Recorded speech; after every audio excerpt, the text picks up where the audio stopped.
छत्रपती संभाजी महाराज हे स्वराज्य रक्षकच होते आणि ज्यांना ज्यांना धर्मवीराचा पुळका येतो त्यांना आमचं ओपन चॅलेंज आहे की जर तुमच्याकडे खरा इतिहास असेल, तुम्हाला खरा इतिहास समजून घ्यायचा असेल आणि तुम्हाला तुमचं म्हणणं मांडायचं असेल तर होऊन जाऊ द्या एकदा चर्चा। संभाजी ब्रिगेड चर्चेला तयार आहे। खऱ्या इतिहासाचं पुनर्लेखन झालं पाहिजे आणि खरा इतिहास जनतेसमोर आला पाहिजे म्हणून महाराष्ट्रामध्ये जाहीर चर्चेला संभाजी ब्रिगेड तयार आहे। राज्याचे विरोधी पक्षनेते अजितदादा पवार यांनी छत्रपती संभाजी महाराजांबद्दल आक्षेपार्ह विधान केल्याचा आरोप करत भाजप महाराष्ट्रामध्ये आक्रमक झाली आहे। त्यावर बोलण्यासाठी आपल्यासोबत आता संभाजी ब्रिगेडचे प्रदेशाध्यक्ष मनोजी आखरे आहेत। सर, नेमकं तुम्ही याकडे कसं बघता?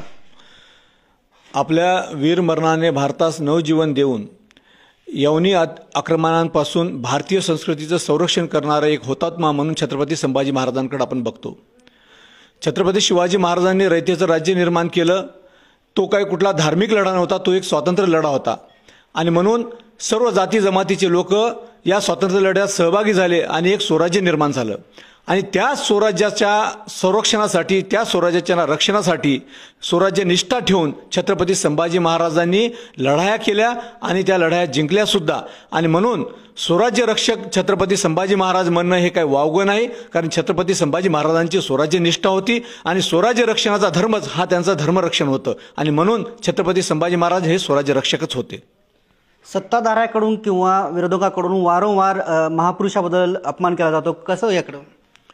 या महाराष्ट्रात वारंवार महापुरुषांचा अपमान या परिस्थितीमध्ये आजच्या घडीला होत आहे आणि म्हणून महापुरुषांचा अपमान महाराष्ट्र कधी सहन करणार नाही, कारण या महापुरुषांची देण या महाराष्ट्राला आहे।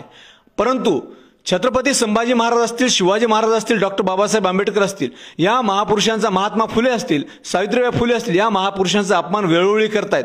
आज जी लोक हे उठलेत की स्वराज्य रक्षक का धर्मवीर, अरे ज्या वेळेस छत्रपती शिवाजी महाराजांचा बदनामी होत होती, सावित्रीबाई फुलेंची बदनामी होत होती, महात्मा ज्योतिबा फुलेंची बदनामी होत होती, डॉक्टर बाबासाहेब आंबेडकरांची बदनामी झाली, त्यावेळेस तुम्हाला काही कुठं सुचलं नाही का या महाराष्ट्रामध्ये काय चालले?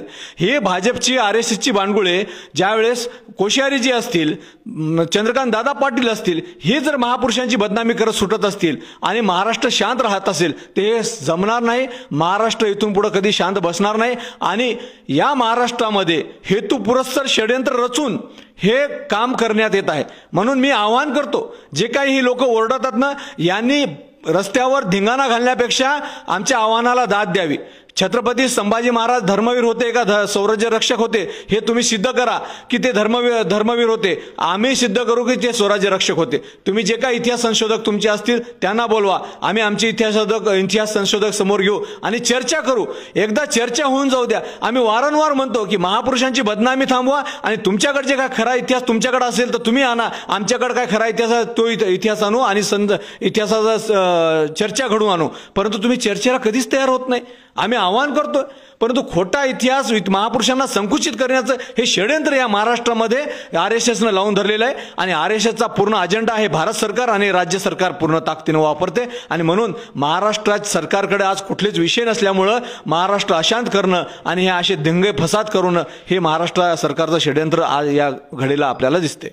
विरोधकाकडून अजित पवार यांचा राजीनामा मागितला जात आहे, कसं बघता तुम्ही याकडं? अहो, ज्या महाराजांबद्दल आपण जर खरं बोललो असेल, सत्य जर वाणी आपण केली असेल तर त्या सत्यवाणीबद्दल राजीनामा मागण्याचं काही कारणच नाही। ही महाराष्ट्राची संस्कृती नाही, परंतु हेतू पुरस्सरपणे महापुरुषांना संकुचित करणे आणि छत्रपती संभाजी महाराज हे स्वराज्य रक्षकच होते आणि ज्यांना ज्यांना धर्मवीराचा पुळका येतो त्यांना आमचं ओपन चॅलेंज आहे की जर तुमच्याकडे खरा इतिहास असेल, तुम्हाला खरा इतिहास समजून घ्यायचा असेल आणि तुम्हाला तुमचं म्हणणं मांडायचं असेल तर होऊन जाऊ द्या एकदा चर्चा। संभाजी ब्रिगेड चर्चेला तयार आहे। खऱ्या इतिहासाचं पुनर्लेखन झालं पाहिजे आणि खरा इतिहास जनतेसमोर आला पाहिजे म्हणून महाराष्ट्रामध्ये जाहीर चर्चेला संभाजी ब्रिगेड तयार आहे।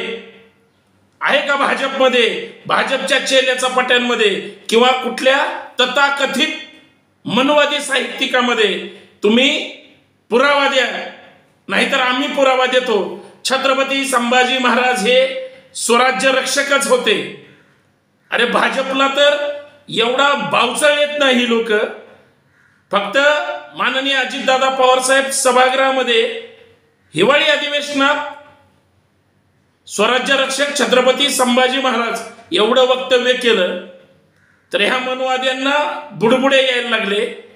अहो, छत्रपती संभाजी महाराजांना पाठ्यपुस्तकातून एकेरी उल्लेख झाला. प्रत्येक पाठ्यपुस्तकामध्ये किंवा बऱ्याच कथा कादंबऱ्या लेखकांनी संभाजीराजांना बदनाम केलं, संभाजीराजांना बदपहिली ठरवलं, संभाजीराजांना दारुड्यात ठरवून स्वराज्यात काहीच कामाचे नाही असं यांच्याच सावरकर आणि गोळवळकर इतर लोकांनी ठरवलं. अरे मग तुम्हाला छत्रपतींची बदनामी करताना वाचाळवीरांना तुम्हाला आवरता आलं नाही आणि सगळं भाजपच्या विरोधी वातावरण महाराष्ट्रात आणि देशात गेल्यानंतर यांना फक्त धर्मवीराचा पुळका येतोय. हे ठरवून बंद पडलेलं भाजपचं दुकान ऍक्टिव्हेट करण्यासाठी ह्यांचा पोटसूळ उठलाय. देवेंद्र फडणवीस साहेब छत्रपती संभाजी महाराजांना संगमेश्वरांना पकडून कुणी दिलं? कोणत्या अनाजी पंथांच्या अवलादी होत्या? छत्रपती संभाजी महाराज साहित्यिक होते. बुधभूषण, नखशिख, नायिका भेद आणि 7 शतक हे 4 ग्रंथ लिहिले. ते साहित्यिक छत्रपती संभाजी महाराज 350 वर्षात सांगितले का कुठल्या लेखकांनी, साहित्यिकांनी किंवा कथा कादंबऱ्या नाटकातून? उलट फडणवीस साहेब तुमच्याच RSSची सुपारी घेऊन का असेना राम गणेश गडकरी आणि इतरांनी छत्रपती संभाजीराजांना बदनाम करण्याचं काम केलं. आणि कोणतरी भुरटे उठतात आणि धर्मवीर म्हणतात. ही वैचारिक दिवाळखोरी, दुकानदारी तुम्ही जर समर्थन करणार असाल तर मग तुम्ही तुमच्या वाचाळवीरांची त्याच वेळेस नसबंदी का केली नाही जे वैचारिक दिवाळखोरी करत होते? तुमचं हे सगळं ठरवून चाललेलं असेल पण बदनामी आमच्या महापुरुषांचे होते. छत्रपती संभाजी महाराजांना त्याही काळात छळलं. जिवंतपणी सुद्धा मनुस्मृतीप्रमाणे औरंगजेबाला कुणी मदत केली? ते जर संभाजी महाराज हिंदू होते तुमच्या भाषेमध्ये तर मग संभाजी महाराजांना हलहल करून मारणारे, पकडून देणारे कोणते जानवधारी होते हे वेगळं सांगायची गरज नाही. पण त्यावेळेस सुद्धा संभाजी राजे हयात होते तरीही तुम्ही लोकांनी छळलं. आणि आज संभाजी महाराज 350 वर्षानंतर संभाजी ब्रिगेडच्या माध्यमातून, मराठा सेवा संघाच्या माध्यमातून खरे संभाजी महाराज घराघरापर्यंत पोहोचले. आजही तुम्ही छळ लावलाय संभाजी राजांचा बदनामी करून, चुकीचा इतिहास सांगून. हे पाप कुठं फेडाल? म्हणून तुमच्यात दम असेल तर होऊन जाऊ द्या चर्चा. संभाजी ब्रिगेड चर्चेला तयार आहे. पण जर तुम्ही खोटे ठरले, खोटे पडले तर ज्यांनी पाठ्यपुस्तकात एकेरी संभाजी महाराजांचं चरित्र सांगितलं, शिवाजी महाराज एकेरी सांगितले, हे तात्काळ बंद झालं पाहिजे. अरे तुम्हाला जयंती साजरी करायला तुम्हाला आनंद होत नाही, तुम्ही स्मृतिदिन, पुण्यतिथी म्हणून अत्यंत आनंद उत्सव साजरे करतात. हा मनुवादी सांस्कृतिक दहशतवाद कळायला आम्हाला वेळ लागला. आम्हाला एवढं समजत नाही. आमचा राजा संपवला तो मृत्युंजय अमावस्या संभाजी महाराजांच्या स्मृती दिनाला तुम्ही तिथीनं कशी काय साजरी करता? बरंच काय बोलण्यासारखं आहे. पण तुमचं दुकान, तुमचे विचार, तुमची वैचारिक संस्कृती ही घाणेरडी आहे. ते दुकान बंद पाडण्यासाठी आता खरे शिवप्रेमी, शंभूप्रेमी समोर येत आहेत. दम असेल तर चर्चा करा.